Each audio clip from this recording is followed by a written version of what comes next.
और देखिए, देश भर के हाईकोर्ट के सभी सेवानिवृत्त जजों के पेंशन का ये पूरा मामला है और सुप्रीम कोर्ट ने सभी हाईकोर्ट के जजों को पूर्ण पेंशन का हकदार माना। प्रवेश तिथि या पदनाम पर भेदभाव करना अनुच्छेद 14 का उल्लंघन है। सुप्रीम कोर्ट ने ये टिप्पणी की है। अतिरिक्त जजों को स्थायी हाईकोर्ट जजों के समान लाभ मिलेंगे। तो सुप्रीम कोर्ट ने कहा है कि चाहे उनकी प्रारंभिक नियुक्ति का स्रोत कोई भी हो, चाहे वह जिला न्यायपालिका से हो या वकीलों में से, उन्हें हर साल न्यूनतम 13.65 लाख रुपए पेंशन दी जानी चाहिए। और इसी खबर पर अधिक अपडेट के साथ हमारे लीगल एडिटर सुमित हमारे साथ कनेक्ट हो गए। सुमित, इस पूरे मामले पर क्या अपडेट है? देश भर के हाईकोर्ट के सभी सेवानिवृत्त जजों के पेंशन का पूरा मामला है।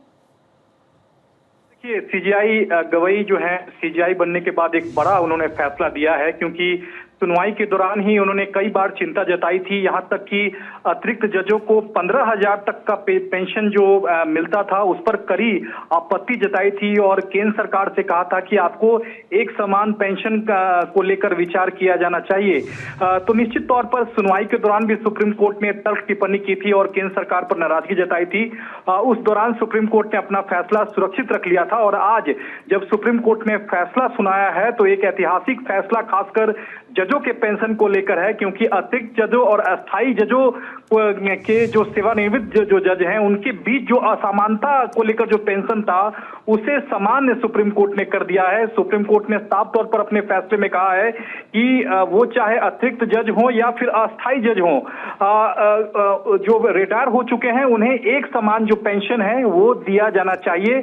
और निश्चित तौर पर सुप्रीम कोर्ट ने एक नियम तय कर दिया है कि किसी भी तरह के जो सेवानिवृत्त जज हों, और वो चाहे वकील से हाईकोर्ट के जज बनकर रिटायर हुए हों या फिर वो न्यायिक अधिकारी से हाईकोर्ट जज बनकर रिटायर हुए हों, सभी को एक समान पेंशन का जो निर्देश है वो सुप्रीम कोर्ट ने केंद्र सरकार को दिया है।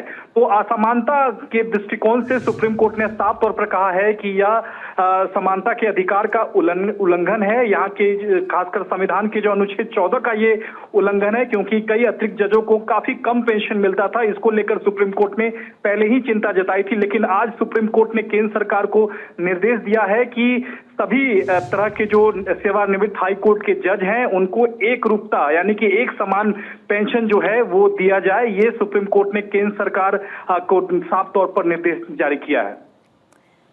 तो ये बड़ी जानकारी है और अपडेट भी लगातार हम आपको बता रहे कि समान पेंशन को लेकर, और इसी के साथ साथ आप देखिए कि इस पूरे मामले में सुप्रीम कोर्ट ने एक अहम टिप्पणी की है। और जैसा कि हम जिक्र लगातार कर रहे हैं कि सेवानिवृत्त जो भी इसमें जज है, उनके पेंशन को लेकर ये पूरी जानकारी शेयर की गई थी। बहुत बहुत शुक्रिया इन तमाम जानकारियों के लिए।